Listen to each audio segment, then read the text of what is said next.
Halo, halo, apa kabar? Assalamualaikum warahmatullahi wabarakatuh. Gimana kabar Anda Waalaikumsalam. semua? Saya nggak berani ngomong senang ketemu Anda semua karena situasinya memang nggak sedang menyenangkan gitu ya. Tapi alhamdulillah ya kita tetap sehat, bisa ketemu lagi dalam program Off the Record, baca berita di balik berita dan saya bersama dengan rekan saya Mbak Agi. Saya Hirsubun Arif, nama saya. Yang di sebelah sana ada namanya Agi Betais. Nah ini. Nah, kita ngobrolin apa Mbak Agi? Kita ngobrolin sekali-kali yang ringan-ringan aja dulu ya Mas. Nggak Walaupun percaya. ringan ini Nggak percaya saya ringan-ringan. gimana ya? Ya ini menunjukkan apa ya? Ringan itu kok Mas Hirsu suka bilang kan, kita jangan ngomongin keluarga Jokowi. Tapi akhirnya ke sana lagi gitu. Sekarang ini Jadi enggak ya? Ini enggak kan? Enggak ngomongin kan? Tapi ternaknya aja, nggak apa-apa. Boleh lah ya kalau ya ternaknya ya, nggak apa-apa deh, oke. boleh. Ya, nggak Jokowi lagi kan? Enggak Jokowi, tapi dia sowan ke Jokowi ya Mas. Oke. Cluenya apa cluenya ini? Iya, jadi ini rame banget ya. Sudah beberapa hari terakhir ini rame banget. Komisaris yang baru dari Pertamina. Mhm. Mas Irso Nah, pasti tahu. udah mulai ketahuan ini. Terus lanjut. Iya, sebelumnya dia sebagai kepala PCO, Presiden Communication Office, itu kepala Oh, di situ. Dan kemudian kan sudah tidak ada di situ lagi, digantikan oleh Kodari ya Mas ya. Kodari di KSP sih ya, oke. Angga Raka KSP Prabowo di malah bidangnya. dia malah kelas komisarisnya di anak perusahaan Pertamina kalau dia, walaupun itu di Pertamina Energi ya, Pertamina Ya, Hulu, dulu walaupun itu ya tempatnya duit Pertamina itu di Pertamina Hulu, tapi tetap kan tentu kalah lah kalau dibandingin dengan dengan komisaris Pertaminanya gitu ya. yang Dan pusat, ini ya kan betul. kelihatan sekali kalau Pak Prabowo walaupun dia mereshuffle orang tapi diberi kompensasi yang tempat yang pantas, yang lebih enak. Saya bilang malah lebih enak dia jadi nggak jadi apa-apa tapi dia jadi komisaris Pertamina daripada dia jadi Betul. PCO itu ya. Sama-sama nggak ada kerjanya karena di PCO kan juga nggak ada kerjanya karena nggak difungsikan oleh Pak Prabowo kan selama ini ya. Nah, tapi gajinya kan kecil, PCO kan selevel menteri. Tapi kalau ini lebih enak lagi, nggak cuma sebulan sekali kali kerjanya rapat, tapi gajinya gede miliaran kalau tambah tantiemnya ya. Kan tantiem kita nggak tahu Pak Prabowo ngomong dihapus apa udah dihapus atau belum kan sampai sekarang kita nggak tahu. Karena Pak Prabowo sendiri kan ngomong bahwa komisaris itu mau dipangkas tinggal separohnya gitu. Dan kalau bisa, kalau mau nanti kalau nggak pokoknya minimal 6 komisaris lah gitu kata Pak Prabowo. Lah di sana udah ada 7 orang komisaris di Pertamina, tambah 1 orang lagi jadi 8 malahan kan gitu. Itu kan dari situ aja saya bertanya-tanya Iya, apakah kontradiktif. tantiemnya juga sudah dipangkas kok menurut saya belum gitu ya. Nah, enak Mbak dengan cara begitu dia bisa tiap hari bisa tweet war gitu, bisa mencuit sana sini, jawab sana sini gitu kan lebih enak gitu kan Kan sebenarnya. bukannya memang itu tupoksinya mungkin, Mas? Apa itu? Apa tugas pokok dan fungsinya di bawah tangan. Apa itu? Jadi ini Hasan Nasbi sebagai komisaris Pertamina, Oh, karena komisaris kita secara kan umum lah ya, komisaris secara umum itu iya, Terus?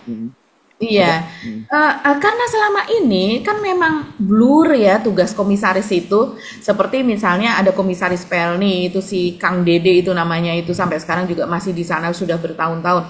Ini kan kerjaannya nge-tweet, nge-tweet dan bahkan melakukan pembelahan, menggunakan diksi-diksi yang kalau menurut saya aneh itu dilakukan oleh seorang komisaris. Tapi kan itu dibiarkan saja dan sepertinya memang salah satu fungsinya dia sebagai komisaris ya itu begitu. Jadi kalau Hmm. seandainya sekarang kita melihat Hasan Nasbi yang sekarang ini sedang dirujak abis-abisan ya di akun X-nya dan dia tetap pede begitu ya saya rasa dia dari buzzer dulunya sebagai buzzer sekarang kembali lagi menjadi buzzer gitu ya Hmm. memang dan sepertinya enjoy kalau saya melihatnya begitu karena dia membalas membalas cuitan atau kalau sekarang disebutnya apa ya komen lah begitu ya membalas komen-komen pedas itu dengan tidak kalah aktifnya begitu apalagi tweet war atau X war ya kalau sekarang dengan Fedi Nuril ini salah satu artis yang memang dia tuh aktivis medsos kalau saya bilang ya dan kemudian rame ini menjadi perhatian tapi yang jelas kita kalau melihat ini miris sih Mas, banyak sekali juga netizen yang mengatakan demikian. Bagaimana menunjukkan ini tidak profesional. Hmm. Ini menunjukkan bahwa apa namanya, memang betul seperti yang dia akui sendiri. Yang menjadi rame ini kan karena pengakuannya, bagaimana dia mengakui bahwa dia menjilat begitu. Yang saya jilat menang dan berkuasa. Dia mengatakan seperti itu, dan yang Anda jilat kalah dan nggak berkuasa. Jadi artinya dia aktif melakukan penjilatan dan dia mengakui itu bahwa dia ya sekarang juga menjadi komisaris mendapatkan kompensasi itu begitu ya karena jilatannya itu tadi begitu. Dan pertanyaannya dia dijadikan komisaris itu karena Pak Prabowo atau karena Jokowi ya jadinya kayak gitu ya. Kalau sesudah jadi komisaris kemudian dia sowan kepada Jokowi ya kurang lebih ya. Apalagi di situ dia mengatakan bahwa kangen-kangenan lah ya begitu, menceritakan soal sudah lama tidak bertemu, terus menceritakan berdiskusi soal PSI, berdiskusi soal politik gitu. Dan ini kan juga memang konsultan politik, jadi kita tahu arahnya. Ya, dan saya kira dengan apa yang terjadi pada Hasan Nasbi, terus kemarin kita bahas ada Pak Juhandani, Brigjen Juhandani Dirvidum Barreskrim Mabes Polri yang kemudian dapat promosi sebagai Kapolda Sulawesi Selatan, dan kemudian media kan menulisnya nasib mujur, gitu disebutnya nasib mujur. Ya agak sulit untuk tidak menyatakan bahwa Pak Jokowi masih sangat berkuasa ya, bisa atur-atur orang di debat dengan posisi-posisi yang sangat strategis kan gitu. Karena Sulawesi Selatan itu Kapolda yang basah juga itu, Mbak. Saya salah satu Kapolda yang diincar oleh para polisi gitu, dan Pak Juhandani kan kita tahu dia yang menyatakan jasanya Pak Jokowi itu asli dengan yang pada waktu itu ya, yang juga menimbulkan kegeeran gitu loh, Mbak. Oke, nggak apa-apa. Tapi kita, sekali lagi berarti dengan begitu kita bisa menyimpulkan Hasan Nasbi ini kerja kembali lagi untuk tuan lamanya lah gitu ya, bisa full gitu, dan kemudian tapi tetap digaji negara dong gitu, bukan dan gajinya gede banget gitu. Iya betul. Nah kita jadi menyoroti soal komisaris nih setelah sebelumnya ada Sylvester Matutina yang sampai sekarang tidak diketahui keberadaannya. Dan kita tidak tahu apakah dipecat atau tidak gitu kan ya. Iya. Sampai sekarang Anda yang di ID Food kalau tahu soal ini kasih spill ya ke publik ya, biar kita orang tahu sebenarnya statusnya. Enak kalau dia memang dalam kondisi buron dan kemudian tetap digaji, wah itu enak banget hidupnya juga gitu. Dan tidak bekerja sama sekali, hanya berupa pemecatan tapi tidak resmi. Nah itu kan hanya untuk membuat tenang saja di sekelilingnya, bahwa orang ini sekarang sudah nggak ada di sini kok. Kalau saya sih menduganya demikian. Iya. Karena Pak Erick Thohir ketika ditanya wartawan bungkam pada waktu dia masih menjadi menteri. Bungkam, betul. Bingung pastinya kan. Dan kemudian tapi tetap ada transfer gaji ke Sylvester, kita nggak tahu gitu. Jadi ini kita lihat kronologisnya ya, bagaimana awalnya terjadi ex-war antara Hasan Nasbi dengan netizen dan juga dengan Fedi Nuril. Ini berawal dari pidato Pak Prabowo di New York di PBB begitu, yang dimana memang itu banyak diglorifikasi, banyak juga yang memang senang, wajar lah begitu ya, penampilan pertama dari presiden setelah 10 tahun Jokowi tidak pernah hadir. Nah Hasan Nasbi itu mencuit seperti ini Mas Hersu. Presiden Prabowo memecah langit New York, menghujamkan petir ke gedung PBB agar pemimpin-pemimpin dunia yang masih tidur terbangun dan siuman. Perdamaian itu mungkin mimpi dalam tidur mereka, tapi Indonesia sudah kasih contoh di dunia nyata. Kita adalah peacekeeper terbesar di dunia. Dia mengatakan itu pada tanggal 24 September. Luar biasa. Ini sampai berapa lama nih ya bikin tulisan kayak gini, katanya diganti apa dan sebagainya. Dan kalau saya menduga demikian, karena dia pasti tahu ini akan dibaca oleh sekeliling Pak Prabowo dan mungkin Pak Prabowo sendiri juga. Nah itu tadi, cuitan itu tadi dianggap sebagai berlebihan gitu Mas Hersu, dan dianggap sebagai penjilat gitu kan. Saya kira iyalah berlebihan lah, kalimat itu kalimat apa ya, metaforanya yang sangat bombastis itu kan begitu. Iya betul, memecah langit New York itu kalau pasukan Al-Fatih begitu memecah langit Konstantinopel dengan tiba-tiba hadir di dalam kota begitu ya, dengan menarik kapal ya dengan ribuan ton ke atas bukit menurun, itu wajar. Itu dulu. Kalau sekarang ya serangan gitu kan? Apalah pakai senjata apa gitu yang sama. Iya, narasi seperti itu wajar. Itu kan narasi puitis, prosa kayak begitu.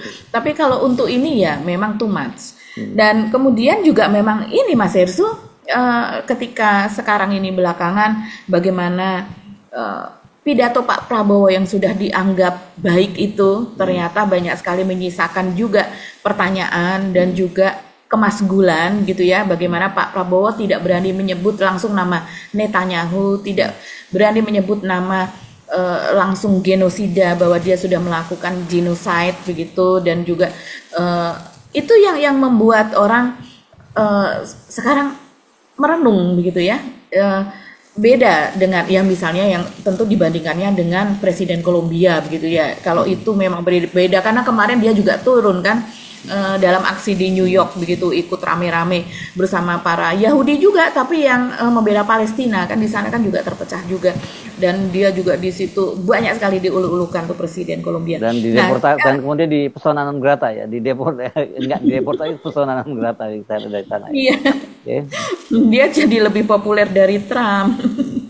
Dan kemudian poster-poster Pak Prabowo yang ini memang Israel ini pinter banget ya, memutar balik atau men-split jadi seperti itu, kayak spin doctor begitu, yang dimana kemudian di tengah itu ada gambar Trump gitu kan, terus ada gambar pemimpin-pemimpin Timur Tengah, dan di belakang sebelah kanan itu ada Prabowo yang itu dipakai sebagai propaganda di kota Tel Aviv gitu, seal the deal gitu, dealnya seperti ini, tapi mereka tetap membom kan, Israel tetap membom, dan ini yang kemudian menjadi sorotan banyak orang Indonesia, memang menyayangkan. Jadi wajah Prabowo termasuk yang dimasukkan di situ sebagai bagian dari wajah pemimpin Timur Tengah yang tidak berani bersikap tegas begitu dan sebagainya, dan malah justru dianggap sebagai pelicin gitu ya, jalan Israel untuk tetap melakukan hal-hal yang dia lakukan. Nah, ini kemudian apa yang dicuitkan oleh Hasan Nasbi itu mendapatkan banyak tanggapan, seperti misalnya Mas Hersu, orang mengatakan, setelah menghujamkan petir itu, Prabowo mengibarkan bendera merah putih, lalu dia berteriak, "Titik, kembalikan." Ini meniru Fufafa, Mas Hersu. Jadi ini sindiran nih, berupa sindiran. Jadi mengatakan, lalu dia berteriak, "Titik, kembalilah ke pelukanku." Terus habis itu dia menggelinding ke bawah seperti seekor landak. Pas nyampe ke bawah dia langsung membeli jagung bakar.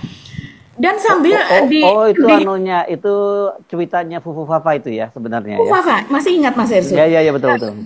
Ya, ini saya lihat, saya scroll ke bawah ya, dan kemudian di situ sambil ada foto screenshot dari cuitan Fufafa di masa lalu, di mana dia mengatakan, saya lagi membayangkan Prabowo mendaki Semeru, terus pas nyampe di puncak dia mengibarkan bendera merah putih, lalu dia berteriak, "Titik, kembalilah ke pelukanku." Maksudnya ini mungkin Mbak Titik ya. Terus habis itu dia menggelinding ke bawah seperti seekor landak, bla bla bla, lalu dia membeli jagung bakar. Jadi betul-betul apa yang iya, karena cuitan yang berlebihan, yang lebay itu reaksinya lebay juga saya rasa ini netizen.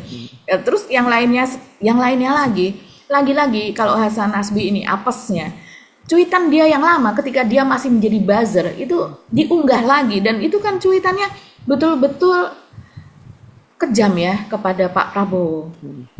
Jadi misalnya Baba Yaga dia mengatakan, "Dulu kenapa nge-tweet begini ya Pak? Maaf, sekedar bertanya." Kemudian diunggah lagi tweetnya dia ketika namanya masih menjadi tukang sayur atau Datuk Rajwa begitu ya dulu. Rajwa Aneh. Rajwa Aneh. Ya, Rajwa Aneh ya, dia menulis seperti ini dulu Mas Hersu.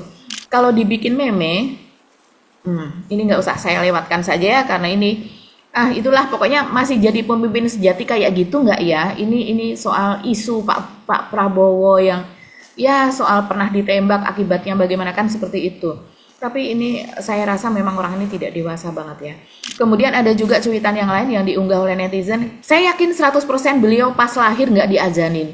Jadi kalaupun ngaku Islam pasti setelah dewasa. Nah, tanyakan sertifikat mualafnya sama saksi-saksinya siapa saja. Di masjid mana dulu berikrar jadi mualaf. Itu cuitannya Hasan Nasbi itu ya dulu ya. Hasan Nasbi, Mas Hersu, di masa lalu ketika masih menjadi buzzer dan sekarang kembali jadi buzzer lagi.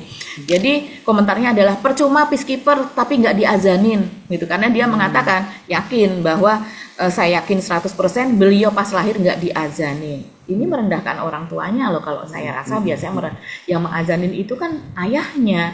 Memangnya Pak Sumitro tidak bisa mengazanin anaknya, dan beliau kan seorang muslim. Terus kemudian yang lainnya misalnya, nggak heran dapat jabatan jadi komisaris Pertamina, skill menjilatnya udah di atas rata-rata ini. Ya mau gimana lagi, bikin lembaga survei juga bangkrut kan. Anak bini makan apa kalau nggak begitu? Ini kata Sariden. Lain lagi mengatakan, Bang, Indonesia memang hebat Bang, tapi bukan hebat kayak lu gambarkan. Peacekeeper terbaik apa? Rumah menteri dijarah aja nggak bisa proteksi. Sambil tertawa, iya bener juga nih Mas Irsu, apa yang dikatakan netizen. Benarkah dikatakan demikian? Pasti benar. Dia berharap dengan menjilat seperti itu Prabowo akan melupakan penghinaan yang dia lakukan di masa lalu. Iya, ini pinter juga ini. Tepat juga, Kang Semprul dia namanya, @Kang Semprul. Benar juga Mas Esu, dengan melakukan jilatan yang through the limit, yang wah luar biasa begitu ya. Ini berarti bisa jadi itu adalah cara agar Prabowo melupakan penghinaan yang pernah dilakukan oleh Hasan Nasbi. Lidahnya sudah semakin panjang tuh, banyak sekali lah ini untuk ini banyak sekali lah komentarnya. Nah, kemudian komentar Fedi Nuril nih, yang ini yang banyak sekali disorot. Fedi mengatakan, penjilat kalau muji memang suka lebay. Apanya yang memecah langit? Menyebut langsung Israel dan mengecam Netanyahu sebagai pelaku genosida saja nggak berani. Yang ada cuma memecah meja podium karena digebrak berkali-kali. Pedes juga ini Fedi Nuril ini. Nah, dijawab lagi oleh Hasan Nasbi seperti ini. Ini yang kemudian menuai kontroversi dan mendapatkan ribuan komen. Begitu juga dilihat sudah sampai jutaan lah, yang tadi maupun yang ini ya, yang sebelumnya maupun yang ini. Ini pengakuan dia menjilat. Dia mengatakan seperti ini Hasan Nasbi. Mohon maaf saya luruskan sedikit soal jilat menjilat ya. Yang saya jilat menang dan berkuasa. Yang Anda jilat kalah dan gak berkuasa. Sekedar jadi penjilat pun Anda kurang kompeten. Tapi biasa itu, yang kurang marah-marah sama yang lebih itu wajar. Jadi yang kurang marah-marah sama yang lebih begitu ya, yang lebih pintar menjilatnya itu wajar. Nah, itu mendapatkan banyak sekali tanggapan juga. Silakan teman-teman melihat sendiri. Misalnya seperti ini ya. Rencana mau jilatin siapa lagi, Bi? Hasan Nasbi maksudnya. Ini kenapa negeri ini susah maju, penjilat dikasih jabatan. Kadang meskipun penjilat malu untuk mengakui kalau dia penjilat. Yang ini luar biasa, malah bikin pengumuman kalau menjilat penguasa untuk cari makan.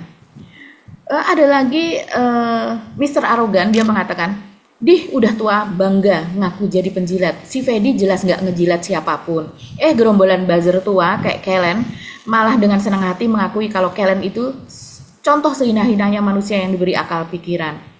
Perlu diapresiasi karena dah ngaku kalau menghidupi keluarganya dengan cara menjilat. Ini kan langka banget Om. Pantesan kena pecat jadi kepala staf komunikasi. Komunikasi Anda ke publik kayak gini. Iya ya Mas Herzu, ini komunikasinya ke publik kok kayak gini. Yeah. Tapi nggak apa-apa, nikmatilah jilatan Anda sendiri yang sekarang diberi komisaris. Tapi semua orang juga paham.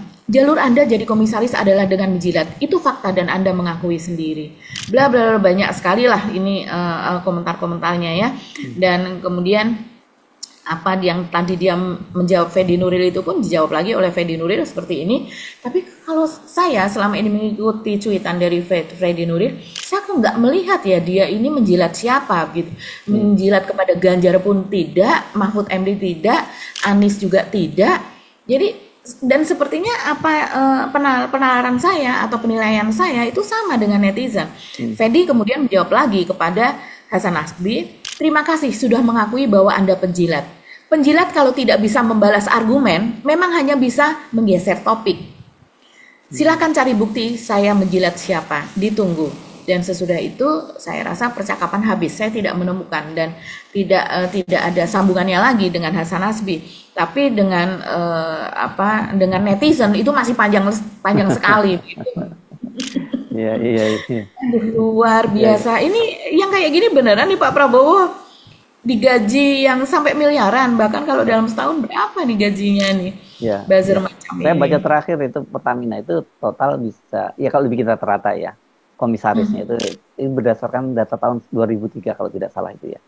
Mhm. 2023 gitu ya. Itu rata-rata itu alokasi tantiem dari untuk komisaris itu Ya. pas dengan lain-lain bisa Mhm. sampai 9,6 miliar Mbak per bulannya kalau Mhm.